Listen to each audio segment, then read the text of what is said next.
Hey guys, welcome back out in the garage. What I want to do today, I went ahead and, if you watched my last video, was talking about this cylinder head here and the little challenge thing about trying to get 450 CFM out of an OEM Cleveland cylinder head, a 4V cylinder head. What got us started on it was a little paragraph out of this book here that stated you can get up to 450 CFM. And they kind of give you little ideas on how you can do the port work on it. But what they're showing in that book, I don't believe it gets you the whole 450, but it will give you a good cylinder head. It'll give you a good port job and everything. So again, I just did a video last week or whatever, just talking about what we're going to do. So this will be the first step, and what I need to do is flow this port right here and see what it flows at 700 lift, because we're not going to worry about velocity at the moment, and we're not going to worry about low lift, mid lift, and all of that. The whole goal was to see if we can get 450 CFM out of that port there, and it doesn't really state the lift, or if it did, I missed it. So I'm just going to start off at 700 inch lift, and that's where we're going to start from. We're going to build from that, and then as we go, if I need to move up to 750 and then into 800, then we'll do that. I'm hoping we can do it in 800 or below, but I'm not sure. So anyway, that was the deal. So I just wanted to talk a little bit about that.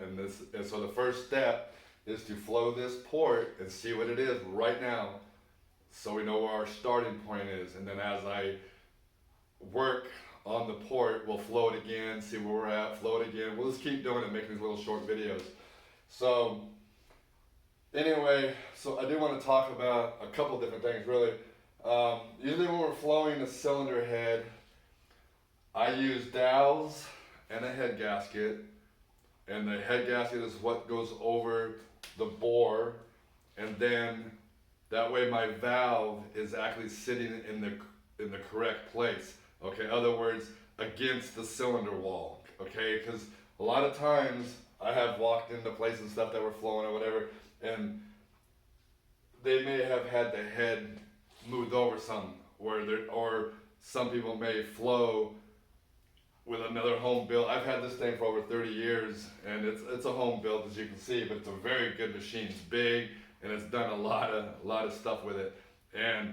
But I like my valve to be in the correct location, where sometimes people may move the valve that slide the head over where it's just more in the center of the bore or whatever. And to me, you're kind of cheating yourself, or getting a little bit of a false reading. I'm not saying everybody does that at all. I mean, I just know it's been done, because I've actually been at places I'm wondering how come they have the head moved over a little bit, and they're just playing though anyway. So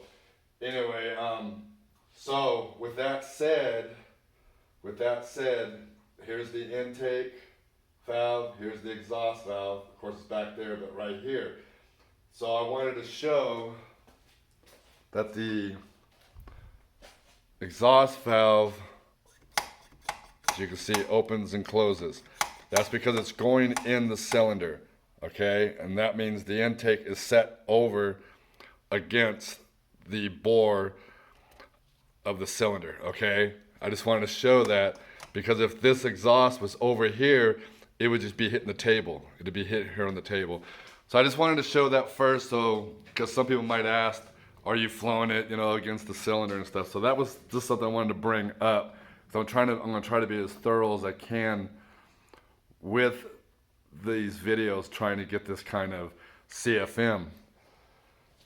Now, what I did was I went ahead and I hit the seats. I hit the seat, I should say, not the seats. I already hit the seat with a multi-angle, and the valve I went ahead and cut with a multi-angle. Okay, some guys don't cut valves with multi-angle. If they do, they just cut, that radius towards the stem. They cut up there some.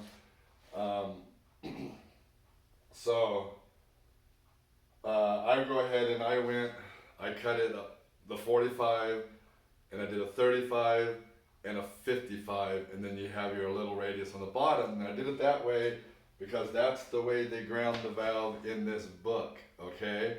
So I ground the valve the same way. So I went ahead and hit the seats and just did a 3 angle so I can make sure my 45 is matched with the 45 that we cut after all the angles on this valve, okay? And then a small radius on the bottom. So I did that, okay? And actually the 3 angle valve itself, a lot of people's done anyway. It's nothing really special, even though it's in that book. My pancake heads that I have, my open chambers that I have on the Stang 2 has multi-angles. But mine, I run a 38-degree seat. So I have the 45 is actually my last cut, a 38 and a 25. So the 38 is what's seating on my seat because I run 38-degree seats on that set of heads, okay? So the way they're designed, I get a little better flow going 38 to 45. It's just all, and it's just all in the way you set your heads up. So the seats on here are the basic 60, 45, 30, like a normal 3 angle valve job that you would get every day from most shops and everything. And the valves are 35, 45, 55, and a small radius on the bottom. Okay, so that's what's done right there. That's the only thing I've done. It's just basically that way the seat is done.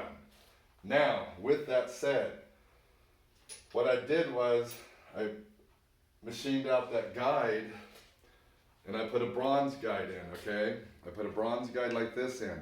Now, that way I can hit my seats and everything with a bronze guide. But I cut it short.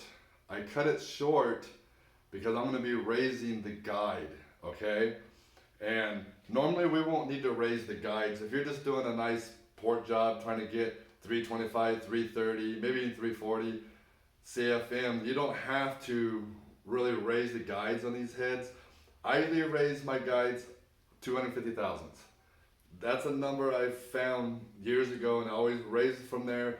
Then you may just take material off of the guide on the, around the guide, the diameter of the guide, okay? And then do some radius work and everything behind the guide, but not so much shorten the guide. But because we're going for such a big number and that's gonna be hanging in there and there's no rules on this, we're not gonna run this head on anything, it's just a deal we're gonna play with.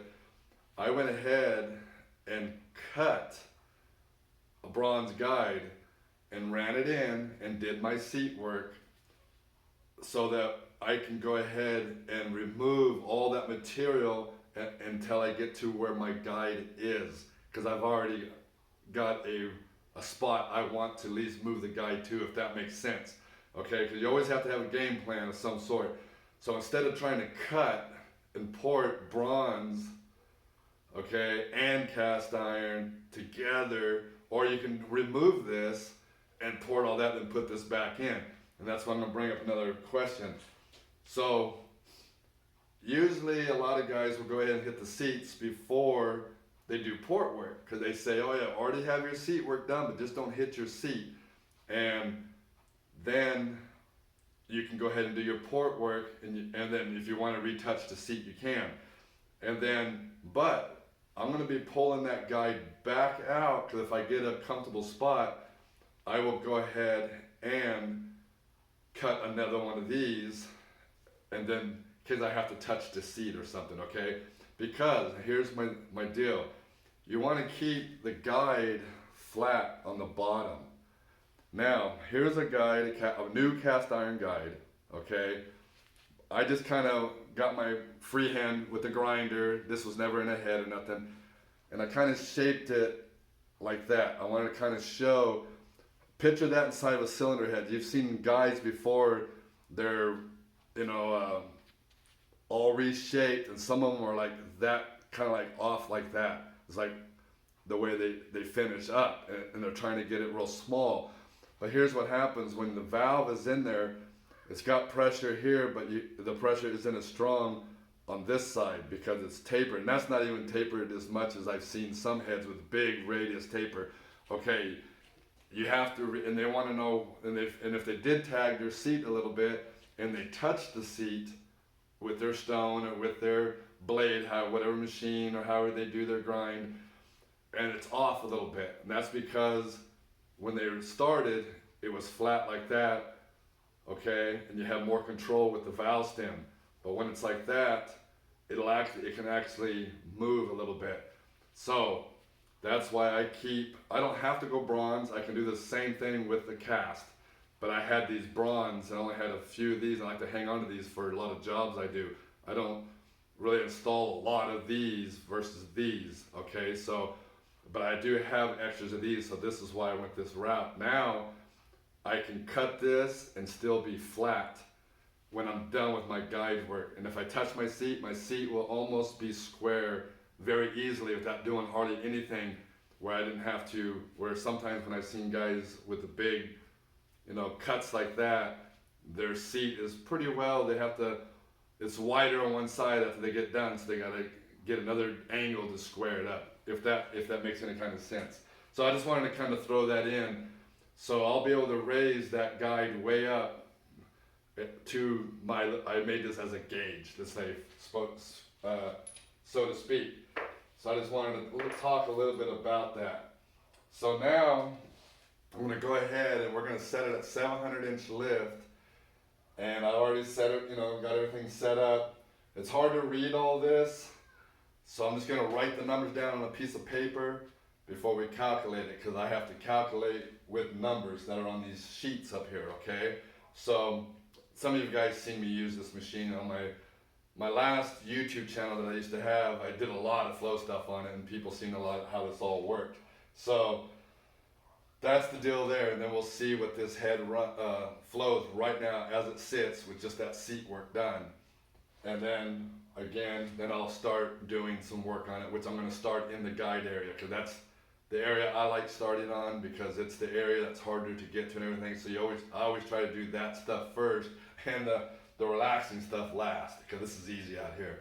So anyway, let me go ahead and I want to get the flashlight, at least so it's a little bit dark, so I can at least see the board pretty good. Hold on one second.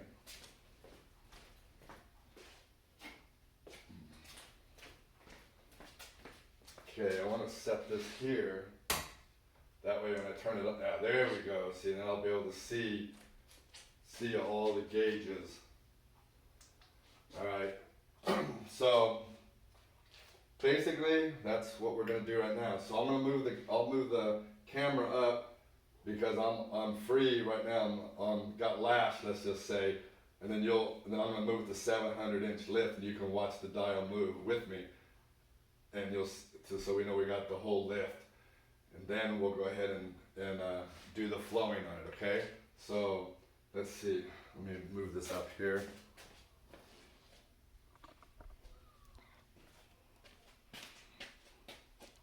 All right, let's see here. That's 0. You can see this is loose. Okay, so let me switch hands here and maybe we can get a little better. Sorry for moving that all around. I just wanted you to be able to see what's going on. Okay. Whoop, I think I just hit a button.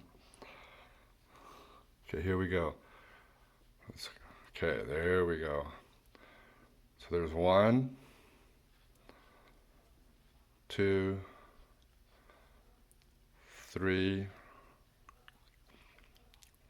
4,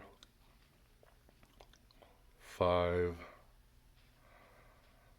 6, 7. I'm going to go back. Let me just back up a little bit. And then go back up to it. Close enough. Okay, 700 right there. Alrighty, so let me just move this back a little bit. And then I'll get my trusted pen here. Paper. Like I said, I gotta kind of do it. I'll write it down, it's a lot easier. Let me turn this light on so I can see these gauges.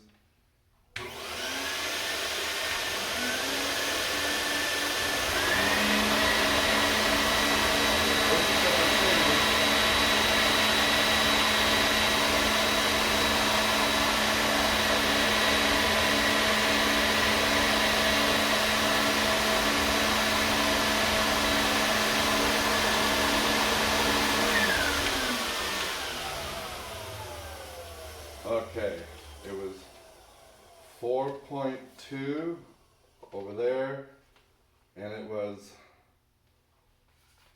52%. And actually it was a hair over, but we'll just put 52. We'll see what happens. And we're set on the number 5, which is 215. So 215. So basically I just got to do the math, and that will give us the CFM, okay? So let me just,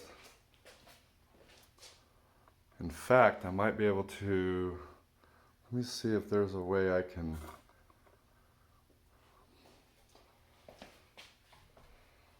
let's see if there's a way we can put this light over the calculator. There we go, that might work. Let me pull my glove off. It's been cold, so I've been wearing gloves and jackets and stuff. Okay, let me see if this will work. Let's go over here.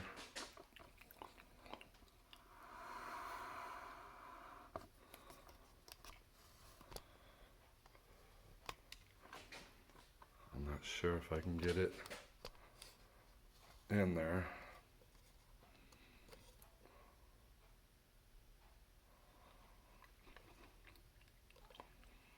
All right, let's go ahead and turn this on. Okay, you can see the 0. So our first number was 215. So you go 215 times, our second number was 4.2. So on that cheat sheet, instead of resetting the phone, I'll just lift it up like this if I can tilt it. Anyway, on that sheet over there, I gotta find 4.2, and yeah, I said 4.5, didn't I? But 4.2, and see what the number is. Sorry, I move around so much. So 4.2 is 2.582. So it is 2.582. Okay, so we have 215 here times 2.582 times, and we were at 52%. It was actually a hair over, but we'll just go 52. So we already hit times. 0.52 equals 288.6. So 288, 289 is our CFM. 288. So that's going to be our base. That's going to be our starting point.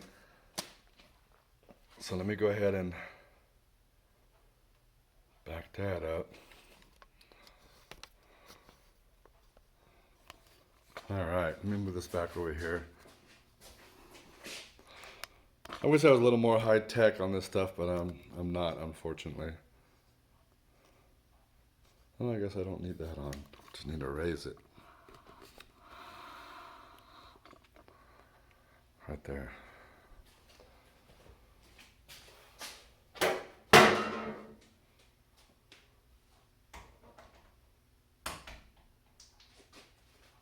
Alright guys, so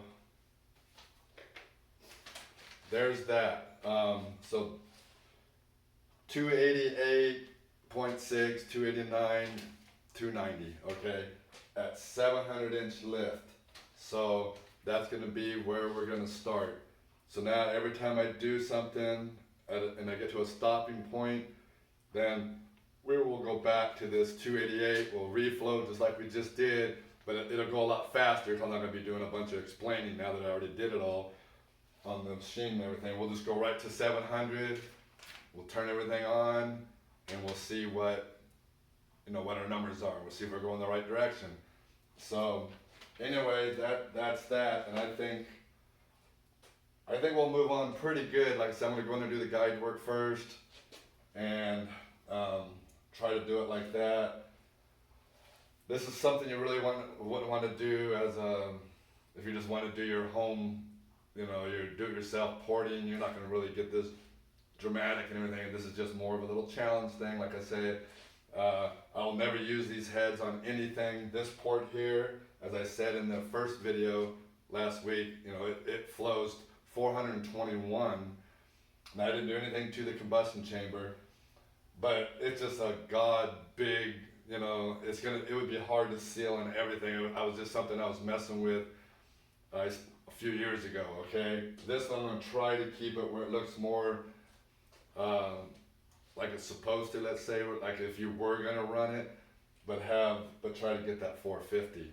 Okay, so anyway, again, that's that, and we'll talk as we go on, and we'll keep checking the flow. And like I say, but if you want to do your own, but when you want to do your own stuff, okay, there's a lot of YouTube channels you can go to, guys porting their own stuff, and I like watching Terry Grover because he's real easy on the ears. When you listen to his stuff, and he does a lot of iron, just OEM stuff, like the E7 heads, he does a really great job on those. He likes to do like factory intake manifolds, okay, dual planes, and he does a lot of stuff to it. But when he talks and everything, he's easy to understand and stuff because he doesn't, even I talk fast. He talks kind of slow, mellow, and easy, and he explains very well.